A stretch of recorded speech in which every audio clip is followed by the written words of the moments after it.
जिन्हें भारत के इतिहास और भूगोल की जानकारी नहीं है वे इस प्रकार की अनर्गल टिप्पणियां करेंगे ही। खासतौर पर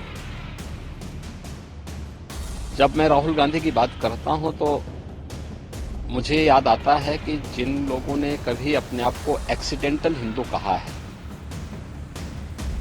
वे भारत के इतिहास के बारे में चर्चा करेंगे तो ये हास्यास्पद ही होगा। राहुल गांधी जी हमेशा अपने वक्तव्यों के माध्यम से चर्चा में बने रहने के आदी हैं। जिन्हें भारत के इतिहास और भूगोल की जानकारी नहीं है वे इस प्रकार की अनर्गल टिप्पणियां करेंगे ही। खासतौर पर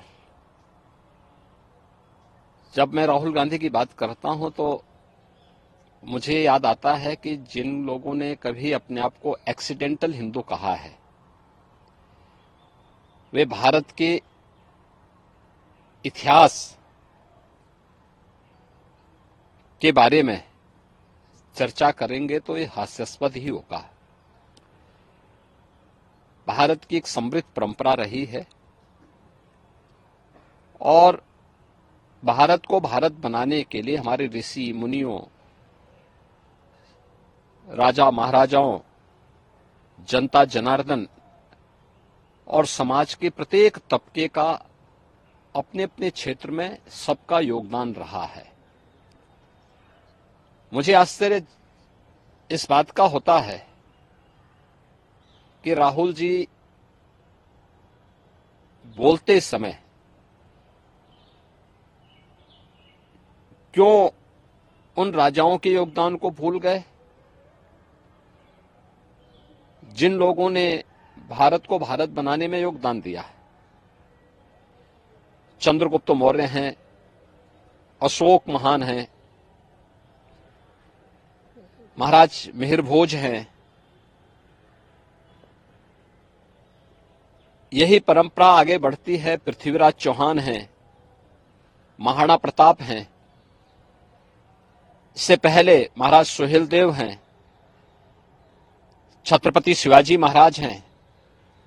देश की आजादी की लड़ाई में 1857 के प्रथम स्वातंत्र समर के दौरान झांसी की रानी लक्ष्मीबाई या उन तमाम लोगों के, राजा महाराजाओं के, महारानियों के योगदान को कौन विस्मृत कर सकता है। आज भी भारत की गाथा में, भारत की परंपरा में बड़े सम्मान और श्रद्धा के साथ लोग उन्हें स्मरण करते हैं, उन्हें सम्मान देते हैं। लेकिन राहुल जी को कभी मध्यकाल के मुगलों के वे अत्याचार याद नहीं आए जिन्होंने हिंदुस्तान का इस्लामीकरण करने के लिए कोई कोर कसर नहीं छोड़ी थी। जिन लोगों ने अत्याचार और बर्बरता की सभी सीमाओं को लांघ डाला था। अगर राहुल गांधी को इसके बारे में भी थोड़ी चर्चा करनी चाहिए। ये भी बताना चाहिए कि आखिर अयोध्या में राम मंदिर तोड़ने का दोषी कौन है, कौन दोषी था। काशी में काशी विश्वनाथ मंदिर हो या फिर मथुरा में श्री कृष्ण जन्मभूमि, इनको तोड़ने का दोषी कौन था। देश के अंदर व्यापक पैमाने पे मध्यकाल में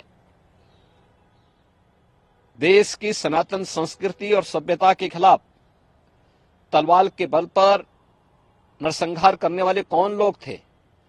नालंदा और तक्षशिला जैसे विश्वविद्यालयों को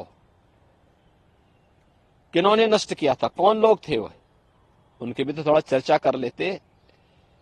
लेकिन दुर्भाग्य है, अपने आप को एक्सीडेंटल हिंदू कहने वाले भारत की विरासत के बारे में गौरव की अनुभूति नहीं कर सकते हैं और उनसे उम्मीद करना भी मुझे लगता है कि ये अपने आप में नाइंसाफी होगी और मुझे लगता है कि स्वयं में एक जो है अनावश्यक रूप से हम लोग माथापच्ची करें अगर राहुल गांधी जैसे लोगों से उम्मीद की जाए तो।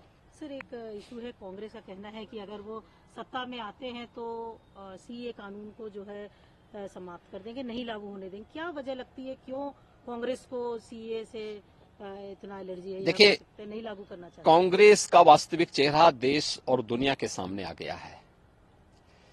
सिटीजनशिप अमेंडमेंट एक्ट ये किसी व्यक्ति, किसी जाति, किसी मत या किसी मजहब के खिलाफ नहीं है। यह तो भारत का मानवता को एक संदेश है।